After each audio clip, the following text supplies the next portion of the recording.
Sir देखिए, पहले भी हमने बात की हुई है, क्योंकि अब हमने इलेक्ट्रोस्टैटिक्स भी कर चुके हैं, तो मैं फिर से आपको दोनों चीज़ों का कंपैरिजन करके बताता हूँ। और आप देखिए, आपको फंडा समझ आता है नहीं आता। ये है अर्थ। और अर्थ जो है वो चीज़ों को अपनी तरफ अट्रैक्ट करती है, जिसको आप क्लास 10 तक शो करते हैं एक्सेलरेशन ड्यू टू ग्रेविटी। और एक फॉर्मूला जो आप यूज करते हैं वो यूज करते हैं force is equal to mg का फॉर्मूला यूज करते हैं। बेसिकली फोर्स नहीं लिखते हैं आप, इसको वेट लिखते हैं। और आप ये बोल देते हैं कि sir weight is the force with which earth attracts earth attracts a mass m। Hussain ji यही बोलते हैं। हाँ सर। वेट को आप फोर्स बोल देते हैं, और जो फोर्स है वो फोर्स है जिसे जो अर्थ है वो उसको अट्रैक्ट कर रही है। And another thing that we understand is that ये जो वेट है ये बेसिकली फोर्स ऑफ अर्थ है। अब अगर यहाँ पर कोई ऑब्जेक्ट पड़ा हुआ है और आपने उसको ऊपर लेके जाना है, और आपको बोल दिया जाता है कि सर कोई काइनेटिक एनर्जी देने की जरूरत नहीं है, काइनेटिक एनर्जी देने की जरूरत नहीं है, आप इसको आराम से तसल्ली से ऊपर लेके जाइए, we don't require any kinetic energy.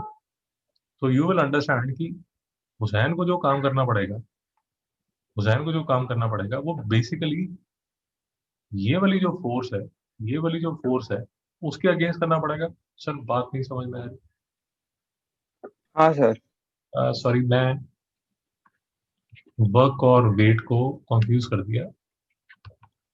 मैं ऐसा करता हूँ, थोड़ा क्लियरली लिखता हूँ इसे। ये है sir weight, and weight is equal to force of earth. आपको जो फोर्स लगानी पड़ेगी वो लगानी पड़ेगी force of Hussain is equal and opposite to force of earth. Sir यहाँ तो कोई प्रॉब्लम है? नहीं सर। सर एक मिनट रिपीट कर सकते हो सर, वो कट हो रही था आवाज बार बार। सर अर्थ जो अट्रैक्ट कर रही है किसी भी मास m को, वो कर रही है फोर्स E से। ये force of earth on a mass m, so this is given by mg, and it is also mentioned as weight of a body। अब बाजी ठीक है। हाँ सर। अब अगर हुसैन को ये पॉइंट से, मतलब ऑन द अर्थ, अगर कोई मास m पड़ा हुआ है विदाउट काइनेटिक एनर्जी, अगर यहाँ पर इस हाइट पे लेके जाना है, इस हाइट h पे लेके जाना है, तो हुसैन को बेसिकली पहला तो फोर्स लगानी पड़ेगी। वो जो हुसैन फोर्स लगाएगा that will that will be equal and opposite to the force of attraction of earth. Do we agree to this? Yes sir. Yes. Once we agree to this, फिर आप work का formula लगा लीजिए। Work done by Hussain work done by Hussain is equal to force into distance, which will be equal to force कितनी लगा रहा है, mass into gravity. Distance कितना मूव कर रहा है, h। एच। तो वर्क डन कितना हो गया, mgh। सर यहाँ तो कोई डाउट है? No sir. ओके। अब मैं आपको ये बताने की कोशिश कर रहा हूँ कि इस चीज को देखने का एक और स्टाइल भी है। तो और स्टाइल क्या है, धीरे धीरे थोड़ा समझिए। अभी आपने जो वर्क डन किया अभी आपने जो वर्क डन किया वो किस फॉर्मूले से लगाया, वो निकाला आपने एफ डॉट या एफ डी कॉस थीटा के फॉर्मूले से। हुसैन को डाउट है? नहीं सर। आप फोर्स इस साइड लगा रहे हो, डिस्टेंस मूव इस साइड है, थीटा जीरो है, इसलिए ये थीटा हो गया। ये बेसिकली एफ डी है, और जो डी है वो इस केस में एफ है, तो वो एफ एच है, और वो जो एफ एच है वो यहाँ पर है। चला जी ठीक बोल रहा हूँ? Okay। तो एक अप्रोच वर्क डन की ये है, जिसमें आप ये एफ डी कॉस थीटा वाला फॉर्मूला लगा। देयर इज अनदर अप्रोच जो कि पोटेंशियल की अप्रोच है। पोटेंशियल अप्रोच वो क्या है वो अभी हम डिस्कस करेंगे। मुझे सिर्फ 2 मिनट और दीजिए। ये जो आपने वर्क किया इसके अंदर, ये जो वर्क किया और मास को आप यहां पर लेके आए। अब जो अर्थ एंड मास सिस्टम है, अर्थ एंड मास सिस्टम मतलब ये दोनों मिलके, ये दोनों मिलके, ये दोनों मिलके, सॉरी सॉरी, अर्थ और मास दोनों मिलके एक सिस्टम बना रहे हैं। और जब आपने मास को अर्थ से h डिस्टेंस दूर कर दिया तो अब इस सिस्टम में एनर्जी आ गई। Do we agree to this? Yes, sir. तो आपने जो वर्क किया था, ये देखो, ये जो आपने वर्क किया था किस पे, इस मास पे, उसकी वजह से अर्थ और मास, इसके बीच में अब पोटेंशियल एनर्जी आ चुकी है। हुसैन जी ठीक कह रहा हूं? Yes, sir. अगर कोई डाउट आ रहा है तो इमेजिन कर लीजिए, इमेजिन कर लीजिए ये 1 टन है, 1 टन, और ये 1 टन को 1 किलोमीटर अबव आप ले गए, यहाँ पर ले गए। अब हुसैन इसके नीचे खड़ा होना पसंद करोगे आप? नहीं सर। नहीं करोगे ना, क्योंकि आपको पता है इसके अंदर पोटेंशियल एनर्जी है। बहुत हाँ। डिटेल में हमारी पहले भी बात हुई है। इट इज ऑलमोस्ट लाइक, अगर आपको याद होगा हजारों साल पहले हमने डिस्कस किया था, इट इज ऑलमोस्ट लाइक कि आपने जो स्प्रिंग है उसको स्ट्रेच कर दिया। जैसे ही आपने वो स्प्रिंग को स्ट्रेच किया, अब उस सिस्टम में एनर्जी आ गई। सर मैं ठीक बोल रहा हूँ, गलत बोल रहा हूँ? ठीक बोल रहे हो। तो बेसिकली आप जितना भी वर्क करते हैं, ये जो आपका वर्क है, ये जो आपका वर्क है, ये बैठा हुआ है अब इसके अंदर एज एनर्जी। और एक दिन हम पहले भी ये आते जाते भी बातें करते रहते हैं कि अगर ये मेरा मास एम है, ये मेरी हाइट एच है, और आपसे पूछा जाए कि सर इस मास को एट अ डिस्टेंस एच लेके जाना है, इस मास को यहाँ पर लेके जाना है, तो कितना काम करना पड़ेगा? mgh. So mgh is the work done, and work done gets stored as potential energy. Sir ठीक कह रहा हूँ, गलत कह रहा हूँ? ठीक है। अब बिल्कुल ध्यान से सुनिए जो मैं कह रहा हूँ, क्योंकि मैं तो आपको बिल्कुल सिंपल समझा रहा हूँ। आप बुक खोल के देखेंगे तो उसमें कैलकुलस वगैरह यूज करना शुरू कर देते हैं, जिससे दिमाग खराब होता है। ये जो पोटेंशियल एनर्जी का जो सिंबल है वो यू है। नहीं समझ में आया? समझा। वर्क डन तो डब्ल्यू ही है। मैं जो समझा रहा हूँ उसमें थोड़ी सी कंफ्यूजन ये हो जाएगी, ये तभी मैंने जब हम लेक्चर शुरू हुआ था उसको डब्ल्यू लिखा था, अभी मैंने इसको वेट लिख दी, तो ये वेट है। नहीं समझ में आया? दूसरी बात ये समझिए सर कि इस केस में जो ये पोटेंशियल एनर्जी है, ये जो पोटेंशियल एनर्जी है, that is energy between earth and the mass. Mass बोल दीजिए, पॉइंट बोल दीजिए, पार्टिकल बोल दीजिए, जो भी बोलना चाहते हैं उसको बोल दीजिए। हुसैन जी नहीं समझ में आया?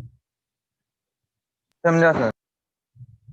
फिर से सुन लीजिए सर, अभी भी आप कंफ्यूज होंगे, इस लेक्चर पे वापस आ जाइए।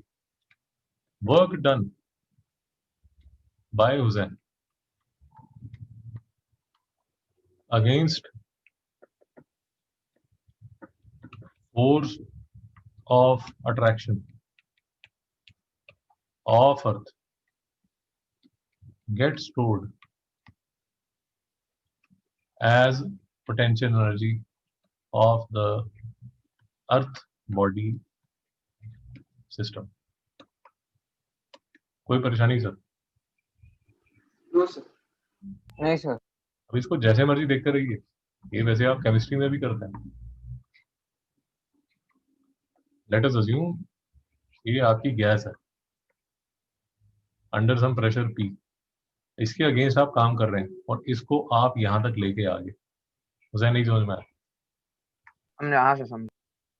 जब आप यहां तक इसको लेके आ गए, आपने काम किया ना, यहाँ पर वर्क डन किया, हाँ सर। और वो जो वर्क डन है, अब जब आपने इसको कंप्रेस कर दिया और पिस्टन इस स्टेट पे है, तो यार वो तो अब इसकी एनर्जी को आपने इंक्रीज कर दिया ना। नहीं समझ में आया? समझा सर। कोर्स केमिस्ट्री में आप ये भी बात करोगे कि उसका टेम्परेचर इंक्रीज हुआ नहीं हुआ, वो सब तामझाम भी चलता रहेगा। वैसे तो यहाँ भी हम थर्मोडायनेमिक्स में करने वाले हैं, मतलब पॉइंट इज ये सब चीजें हैं, ये सारे जो सिस्टम है डिटेल में हमने बात की हुई है। ये स्प्रिंग है, स्प्रिंग को आपने स्ट्रेच कर दिया, जितना काम किया वो सारा का सारा अब स्प्रिंग के अंदर बैठा हुआ है, यहाँ पे बैठ जाएगा वो। सर यहाँ तक क्लियर है? यस मैं थोड़ी देर तक आपको यही जो लॉजिक है, ये सारा जो लॉजिक है, ये लॉजिक लेके जाऊंगा चार्ज के लिए। चार्ज के लिए बेसिकली ये सारा का सारा जो लॉजिक है मैं इलेक्ट्रोस्टैटिक्स में वापस लेके जाऊंगा। मैं फिर से कह रहा हूँ, ये सब किताब में थोड़ा सा कंफ्यूजिंग हो जाता है, क्योंकि वो कैलकुलस यूज करना शुरू कर देता है, तो थोड़ा सा नेबुलस हो जाता है। अब देखिए, अब ये अर्थ है, अब थोड़ी देर तक मेरे साथ रहिए।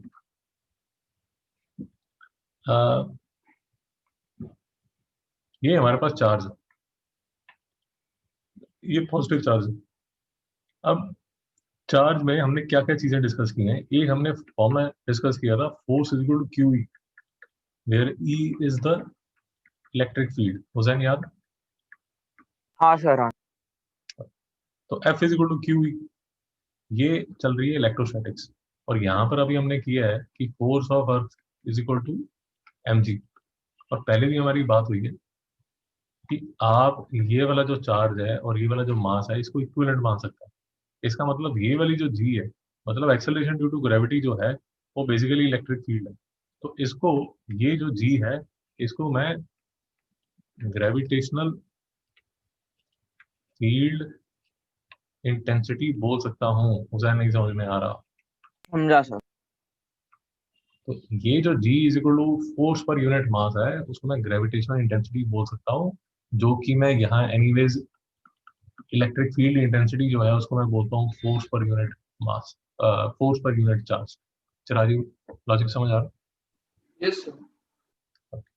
कहने का मतलब, आप जिसको जी बोल रहे थे, जिसको आप एक्सेलरेशन ड्यू टू ग्रेविटी बोल रहे थे, अब मैं उसको बोल रहा हूँ gravitational field intensity which is given by force per unit mass. यहाँ तक बात ठीक है? कोई problem sir? No sir.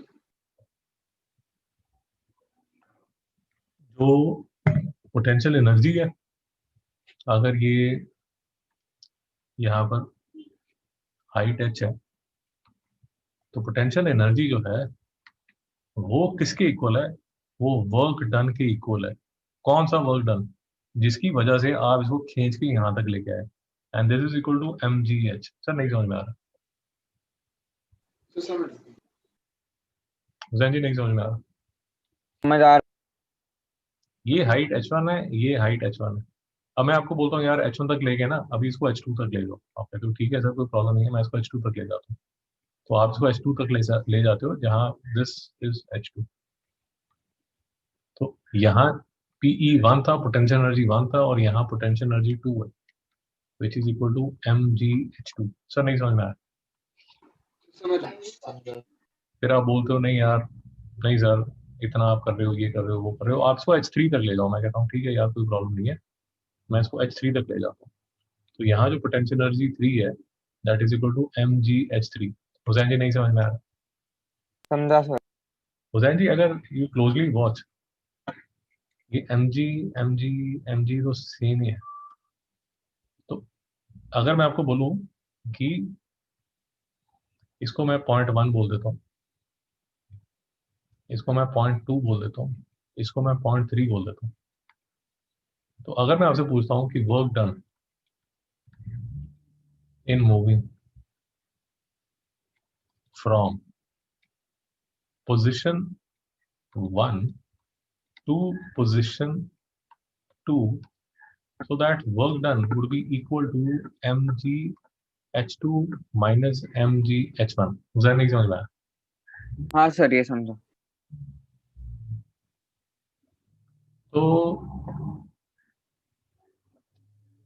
this would be equal to, अब let us assume मैं ऐसे लिखता हूँ इसको mgh2 minus h1। और इसको मैं लिख देता हूँ mg डेल्टा h। सर यहाँ तक ठीक है? हाँ सर। ओके, मुझे सर अभी डिफाइन करना है, मैं एक और टर्म डिफाइन करूंगा, potential at a point.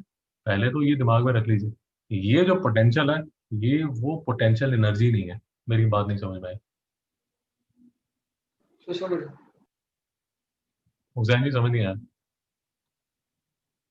Sir आप रिपीट कर सकते हो? हुसैन जी ये पोटेंशियल एनर्जी थी। पोटेंशियल एनर्जी क्या थी? यू। यू। और पोटेंशियल एनर्जी थी क्या? पोटेंशियल एनर्जी आई कहाँ से थी? पोटेंशियल एनर्जी आई इसलिए थी क्योंकि आपने वर्क किया, हुसैन ने हाँ work, सर। और हाँ हुसैन सर।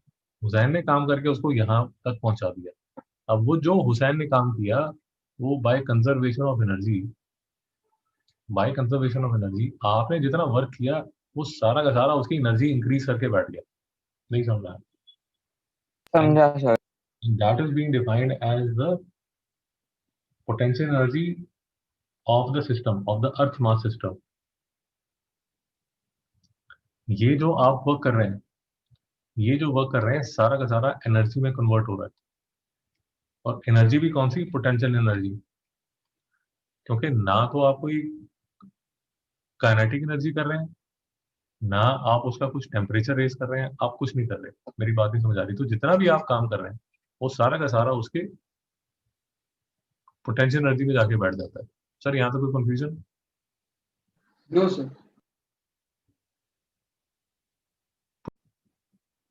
तो हुसैन मैं अभी जो डिवाइन करने वाला हूँ वो डिवाइन करने वाला हूँ पोटेंशियल। ये जो पोटेंशियल है इसको मैं लिखूंगा V से, और ये जो पोटेंशियल है वो पोटेंशियल एनर्जी से डिफरेंट है। आपको ये बात समझ में आई या नहीं आई? हाँ सर। ये जो भी हमारी डिस्कशन चल रही है उसमें जो भी वर्क डन आप कर रहे हो उसमें वो वर्क डन सिर्फ पोटेंशियल एनर्जी को इंक्रीज कर रहा है, ना तो वो आपकी इलेक्ट्रिकल एनर्जी को कुछ कर रहा है, ना केमिकल को कर रहा है, ना काइनेटिक को कर रहा है। ये सब कुछ नहीं कर रहा। चिराग जी कंफ्यूज हो रहे हैं? क्योंकि ये जो सारे काम है ये इलेक्ट्रिकल एनर्जी में चेंज हो गया या केमिकल एनर्जी में हो गया। ये कहाँ पर आप देखेंगे? बस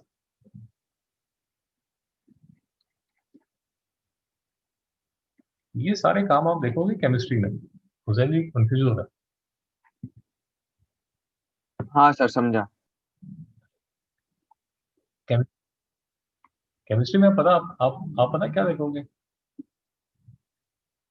वो उसकी टेम्परेचर को इंक्रीज करेगा या उसके क्या नाम, एक प्रेशर। यार वो जो प्रेशर है वो तो यहाँ पर आता है।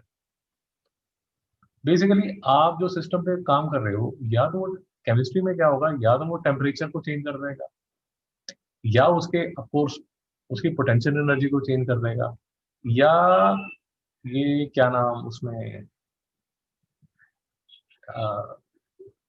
फिजिकल केमिस्ट्री में आप पढ़ोगे कि वो उसका जो सेल वगैरह जब आप करोगे ना, सेल मतलब वो जो बैटरी आप करोगे तो वो उसकी केमिकल एनर्जी में भी जाएगा। होता है? नहीं समझ में आ रहा? तो समझ रहा है। यार ये जो आपका सेल है ये भी तो वर्क कर रहा है ना। इसका एनालिसिस आप फिजिकल केमिस्ट्री में करते हो कि ये जो वर्क कर रहा है वो इलेक्ट्रिकल वर्क कर रहा है। अब बात, मेरी बात समझ आ रही है?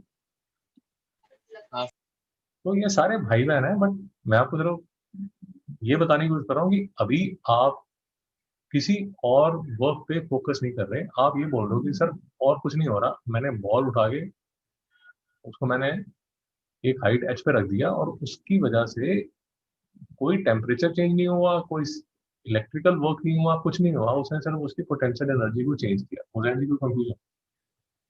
नहीं सर। तो क्या आप पढ़ना शुरू करोगे शायद कभी आपके दिमाग में ये क्वेश्चन आए कि यार फिजिक्स में तो हमने किया था वर्क डन पोटेंशियल एनर्जी में चेंज हो जाता है, बट यहाँ तो इलेक्ट्रिकल वर्क भी हो रहा है या केमिकल वर्क भी हो रहा है, वो सब भी शायद कभी दिमाग में क्वेश्चन आए। यहाँ पर हमने डिफाइन कर दिया है कि जो सारा वर्क है that goes into potential energy, और ये जो पोटेंशियल एनर्जी है इसको डिफाइन किया जा रहा है यू से। और मैं अब एक नया वर्ड इस्तेमाल करने वाला हूँ जिसका नाम है पोटेंशियल। अब पोटेंशियल क्या भला है वो भी देख लीजिए। मैं बोलता हूँ सर कि एट अ हाइट h1 अर्थ का पोटेंशियल होगा v1, एट हाइट h2 अर्थ का पोटेंशियल होगा v2, और हाइट h3 पोटेंशियल अर्थ का होगा v3। सर यहाँ तक समझ आया नहीं यार? समझा सर। समझा। अब अगर आप मुझे मास m1 दोगे और उस मास को मुझे h1 से h2 लेके जाना है, तो मुझे सिर्फ ये करना है v2 माइनस v1 से मल्टीप्लाई कर देना है। सर कंफ्यूज हो रहा है। और अगर मुझे क्या नाम उसी मास m1 को v1 ये पॉइंट ए से पॉइंट सी तक लेके जाना है, तो मेरे हिसाब से जो काम होगा वो होगा v3 माइनस v1। होगा नहीं समझ में आया? समझा सर। सर मैंने एक और फैक्टर बीच में डाल दिया v। वो v क्या बोल रहा है? आपके दिमाग में क्वेश्चन आ रहा होगा, क्यों सर, क्यों आपने डाल दिया? वो क्यों डाल दिया वो थोड़ी देर तक आप शांति रखिए, मैं आपको बता देता हूँ। बट मैं आपको ये कह रहा हूँ कि बेसिकली अब आपने क्या किया है, आपने ना अर्थ के आसपास ऐसे स्केल्स बना दिए। स्केल्स बना दिए मतलब लेवल्स बना दिए।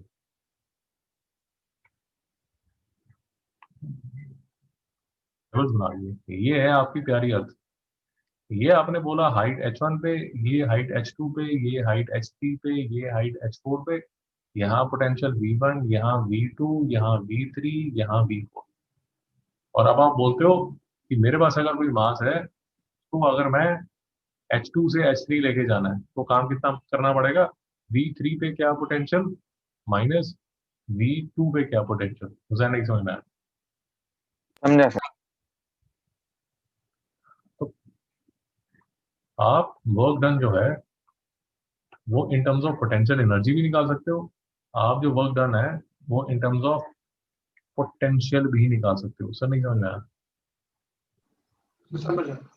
समझ आया सर।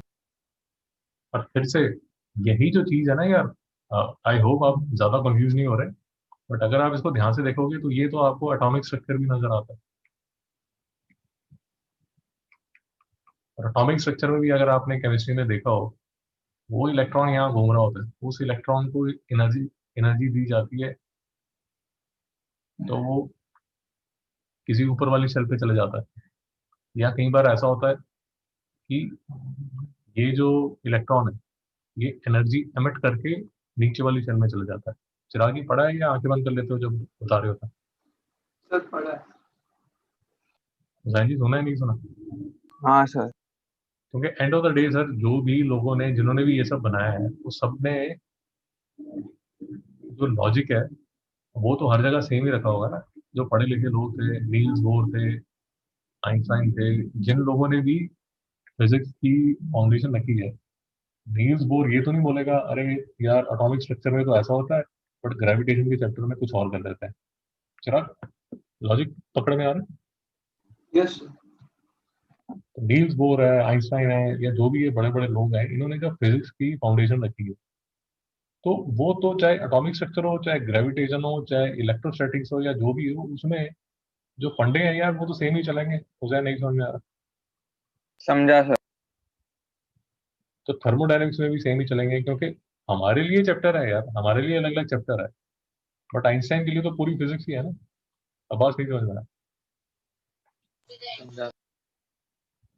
यार? आपके और मेरे लिए चैप्टर है कि हाँ ये चैप्टर अलग अलग है, बट नील्स बोर है वो तो ये मानेगा ना यार ये पूरी की पूरी फिजिक्स है। तो जो लॉजिक थर्मोडायनेमिक्स में लगना चाहिए वही एटॉमिक स्ट्रक्चर में लगना चाहिए, वही ग्रेविटेशन में लगना चाहिए, वही इलेक्ट्रोस्टैटिक्स में लगना चाहिए, वही तभी तो फिजिक्स साइंस मानी जाएगी।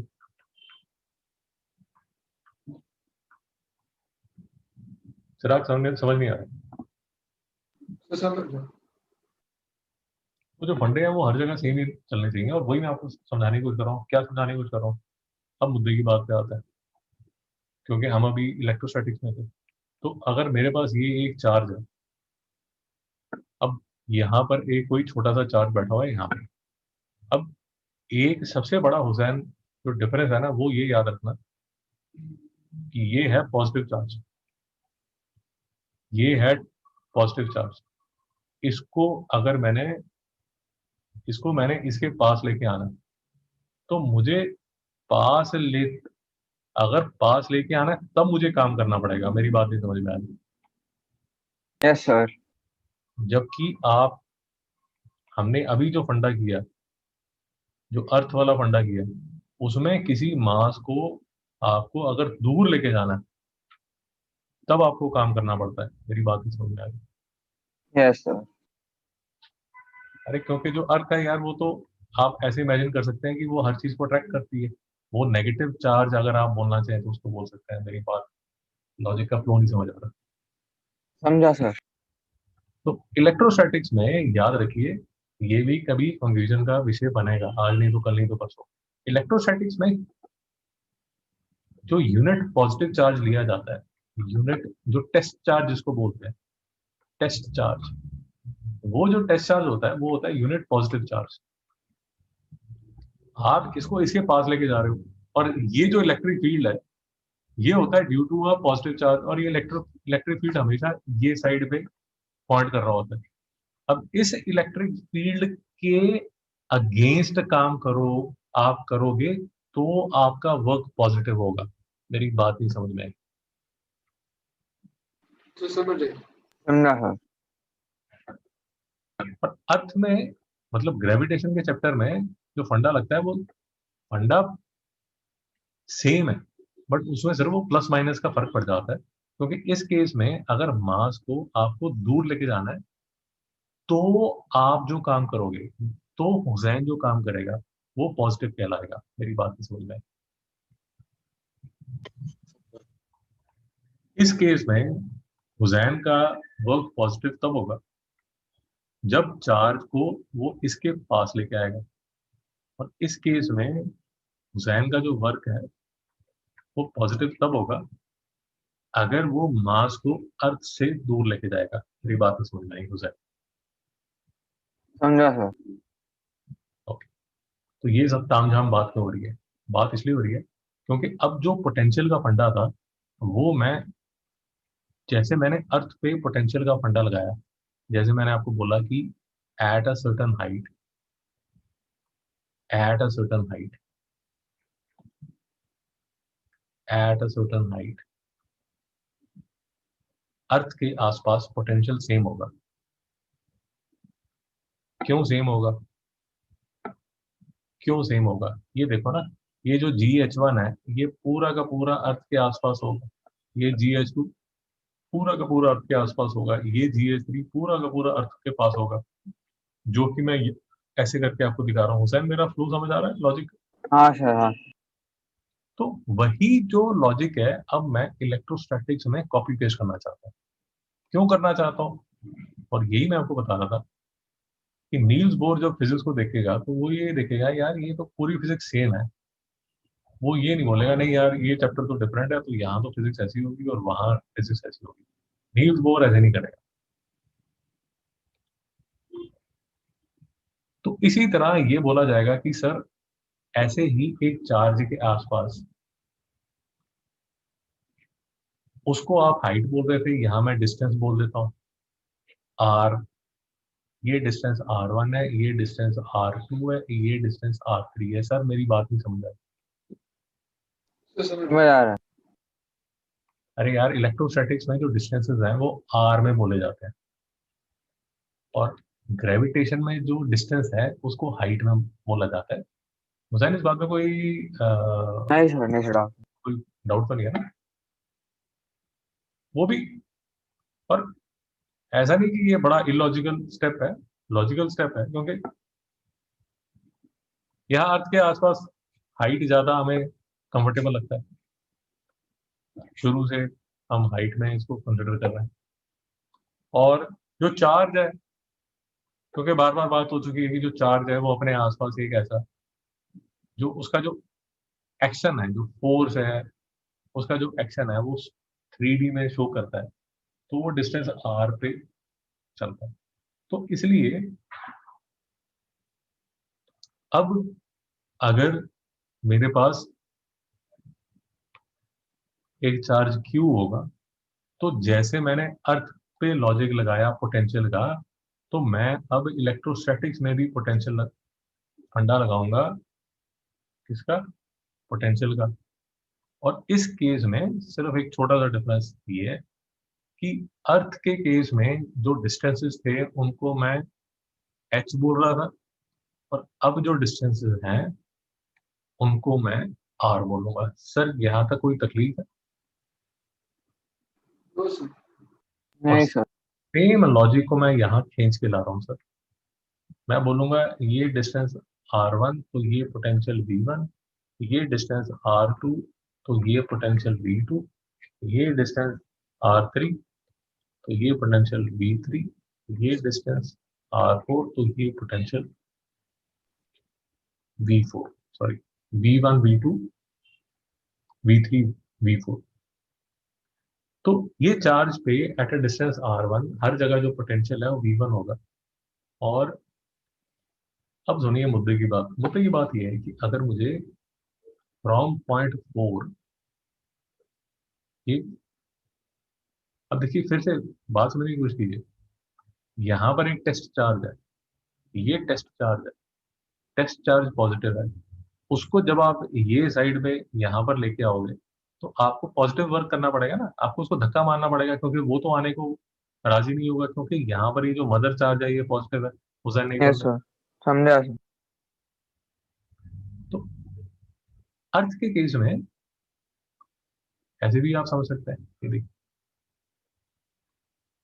अर्थ के केस में ऐसे मान लीजिए,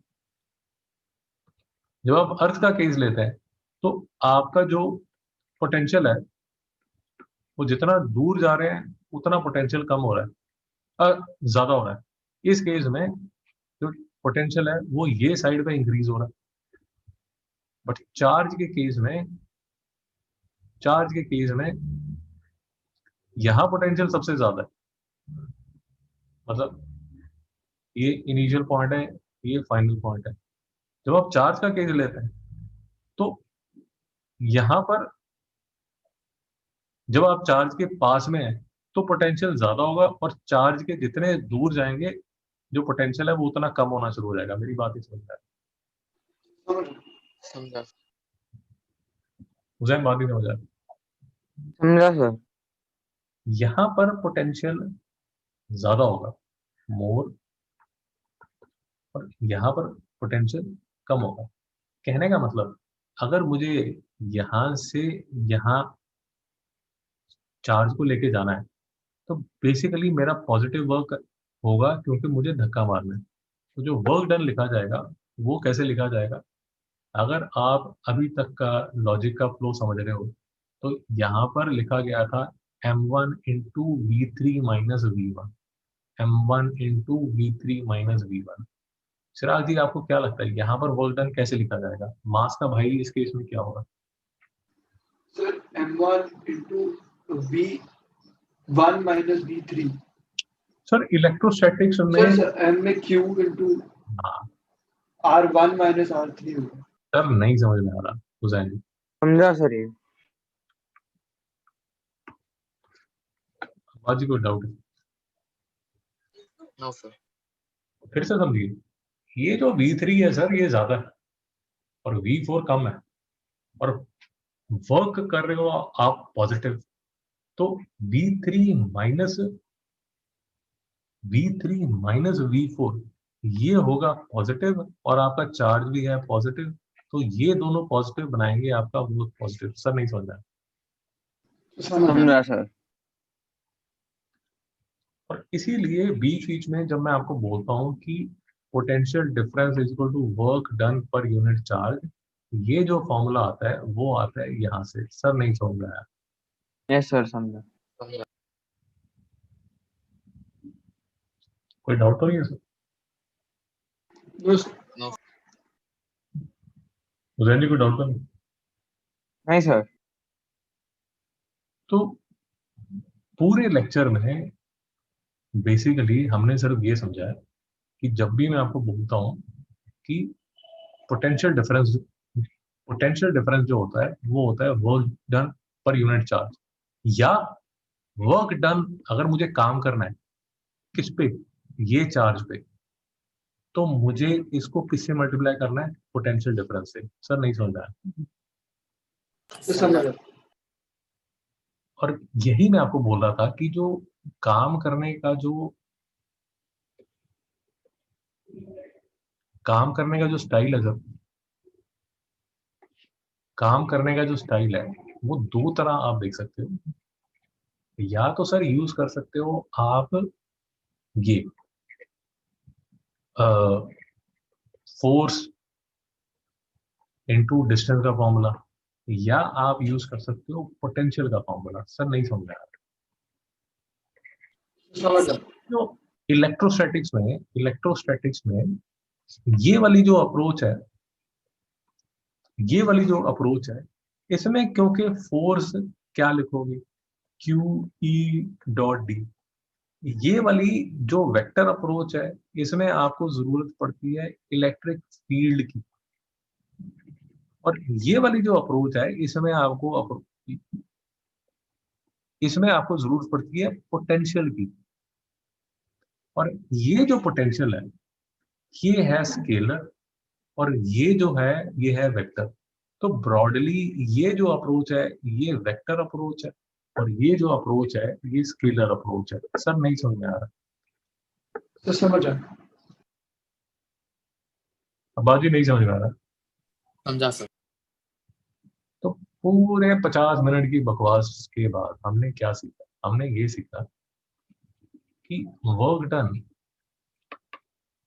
is equal to charge into potential difference, और इसका हाई ग्रेविटेशन में आता है work done is equal to mass into potential difference. Sir नहीं समझ में आया। समझा सर। समझा। समझा। मैं आपको फिर से कह रहा हूं, कोई कंफ्यूजन आएगी आपको, और कंफ्यूजन क्या आएगी वो अभी समझ लेना।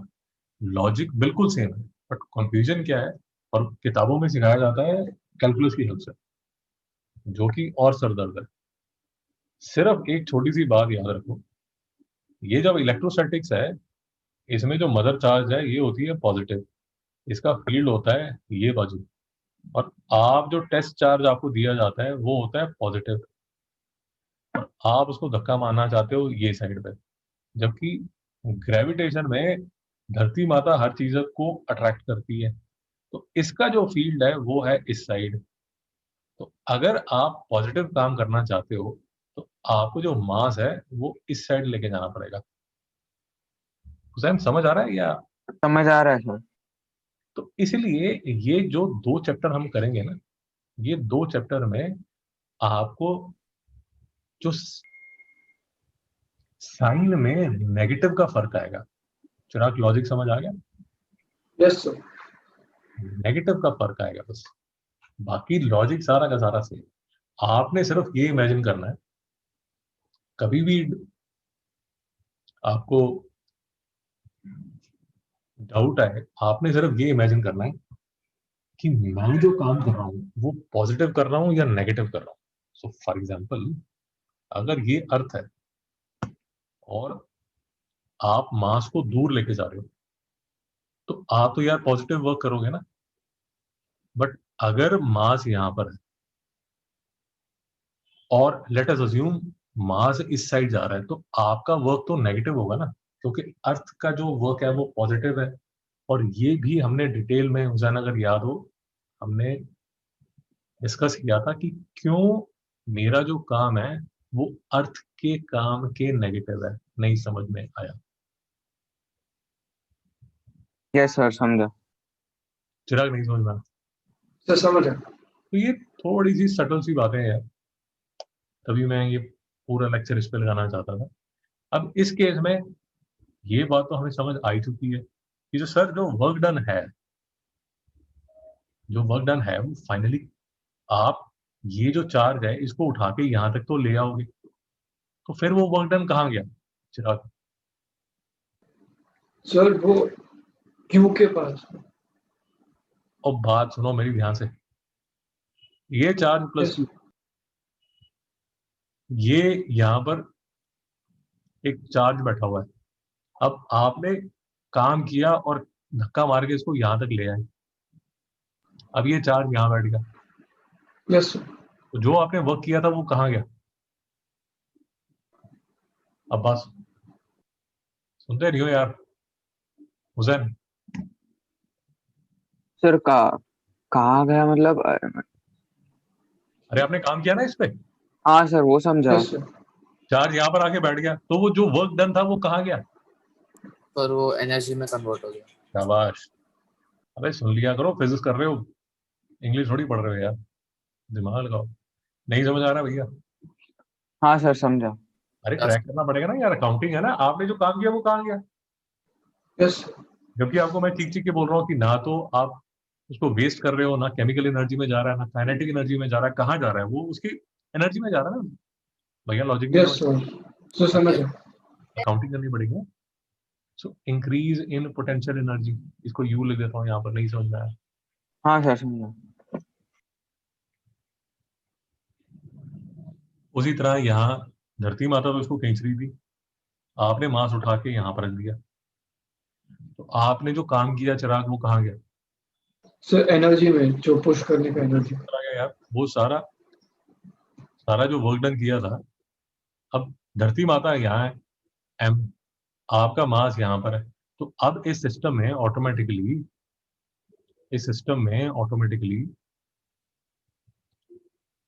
एनर्जी आ गई ना यार। और आपको लगता है कि कैसे एनर्जी आ गई, मुझे तो एनर्जी नजर नहीं आ रही, तो यहाँ खड़े हो जाओ, या आपके सर पे आके गिरेगा मास, एनर्जी दिखनी शुरू हो जाएगी। नहीं समझ में आ रहा? So समझा. तो बेसिकली यार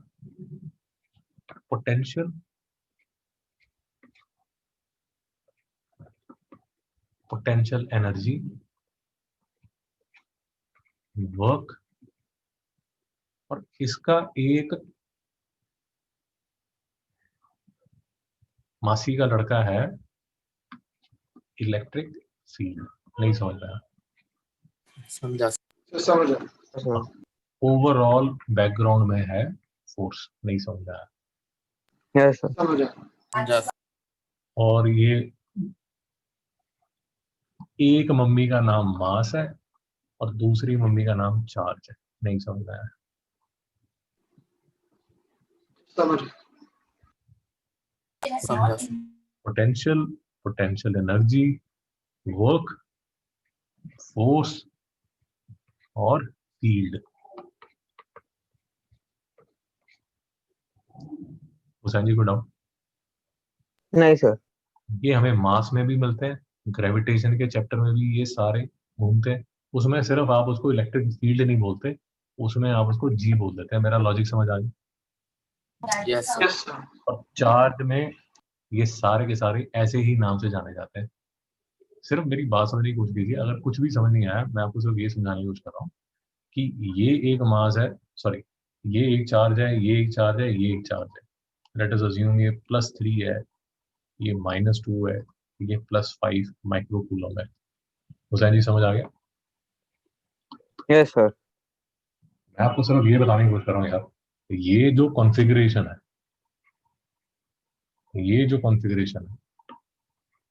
पहले तो ये कॉन्फ़िगरेशन करने के लिए आपको वर्क डन करना पड़ा होगा। अब बस क्यों?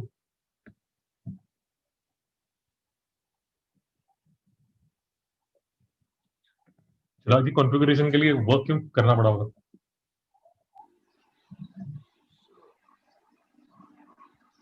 ताकि एनर्जी मतलब अब्बास जी, क्यों काम करना पड़ा होगा?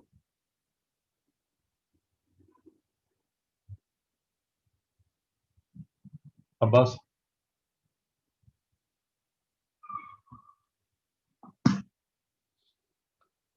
हुसैन जरा समझिए। हुसैन आप ऑनलाइन हैं? हाँ सर।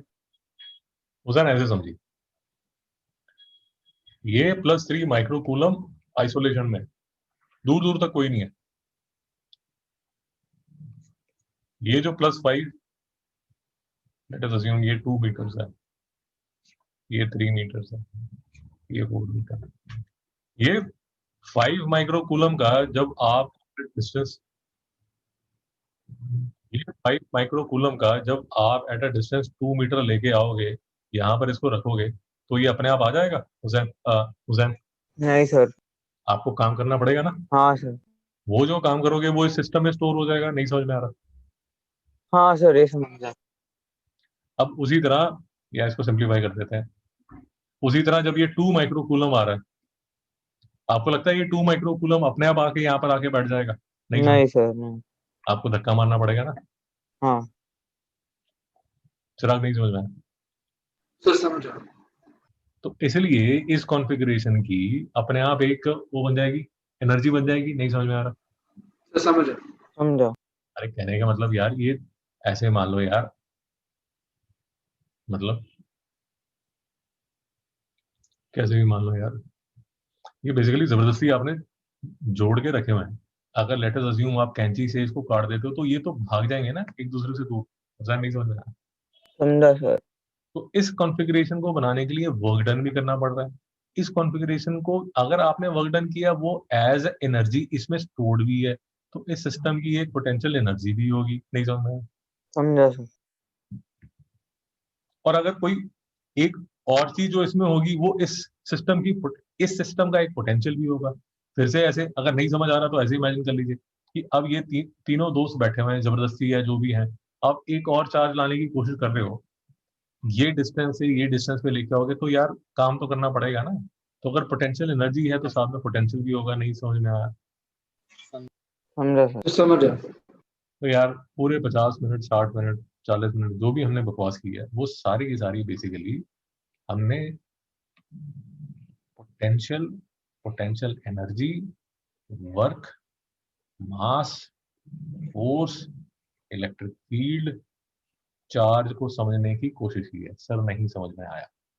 समझा सर। सर समझा। अगर समझ में आया सर, ये देखिए, ये है हुसैन क्लास 11 जो हमने पहले भी एक बार डिस्कस किया हुआ है, हाँ सर। ग्रेविटेशनल पोटेंशियल और पोटेंशियल एनर्जी। ठीक है। अब ये मैं आपको बता दूं यार, यहाँ पर ना ये कैलकुलस यूज करते हैं जो कि कंफ्यूजिंग हो जाता है। और दूसरा मैं आपको ये बताने की कोशिश कर रहा हूँ कि इसमें याद रखिए यार, हमेशा एकदम याद रखिए, ये वाला जो सिस्टम है उसमें जो अर्थ है वो अट्रैक्ट कर रही है। तो इसमें जो साइन चलेंगे, ये देखिए नेगेटिव नजर आया कि नहीं आया आपको? हाँ सर। फिर आप कोई डाउट? No sir. तो अब बस इसमें जो नेगेटिव आ रहा है वो इसलिए नेगेटिव आ रहा है क्योंकि अर्थ मतलब जो सोर्स है वो अट्रैक्टिव फोर्स लगा रहा है। सर नहीं समझ में आ रहा? समझा। तो इसको ये वाले ये वाले लॉजिक को ये वाले लॉजिक को अगर आप कंपेयर करेंगे इलेक्ट्रोस्टैटिक्स के साथ, तो इलेक्ट्रोस्टैटिक्स में ये क्लास 12th का आपका फंडा, इलेक्ट्रिक पोटेंशियल और पोटेंशियल एनर्जी। ये देखिए, बहुत ज्यादा कैलकुलस लगाइए, बट पूरी कैलकुलस लगा के तामझाम करके ये देखिए, पोटेंशियल एनर्जी जो है वो आपको पॉजिटिव में नजर आ रही है। सर नहीं समझ में आया? सर समझा। अब पोटेंशियल एनर्जी के साथ ही सर ने फॉर्मूला दिया है पोटेंशियल का। सर नहीं समझ में आया? सर समझा।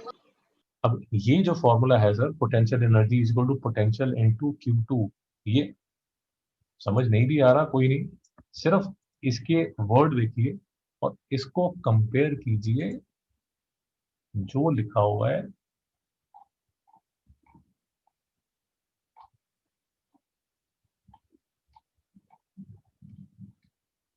सेम जो चीज है ना, उसको कंपेयर कीजिए आप।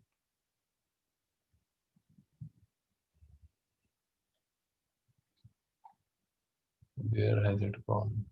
ये देखिए, gravitational potential energy is equal to gravitational potential into mass m। Sir नहीं समझ में आया? सर समझा। समझा। Potential U is equal to V into mass, और यहाँ पर क्या लिखा हुआ है? U is equal to V into charge. नहीं समझ में आया? सेम फॉर्मूला, यहाँ पर समझा। U is equal to V into Q लिखा है क्योंकि पोटेंशियल एनर्जी है, और यहाँ U is equal to V into mass लिखा है क्योंकि ग्रेविटेशनल है। तो इस केस में जो पोटेंशियल डिफाइन किया जा रहा है वो डिफाइन किया जा रहा है पोटेंशियल एनर्जी पर यूनिट मास, और यहाँ पर जो पोटेंशियल डिफाइन किया जा रहा है वो डिफाइन किया जा रहा है पोटेंशियल एनर्जी पर यूनिट चार्ज। सर नहीं समझ में आया। समझ यहाँ पर पोटेंशियल डिफरेंस डिफाइन किया जा रहा है U2 minus U1 upon Q, और यहाँ पर potential difference U2 minus U1 upon M। नहीं समझ में आया। समझ जैन जी को डाउट? नहीं सर समझ। तो बस यही फंडा है यार। अब सिर्फ थोड़ी सी तकलीफ ये है कि जो मैं 2-3 बार आपको बोल चुका हूँ, ये बीच में शुरू हो जाती है कैलकुलस, और कैलकुलस के साथ थोड़ी सी कंफ्यूजन आ जाती है साइन की। But I hope in terms of logic जो है वो आज आपको क्लियर हो गया होगा। अब्बाजी को डाउट? No sir. ठीक है सर, नेक्स्ट लेक्चर मिलते हैं। Okay sir, thank you.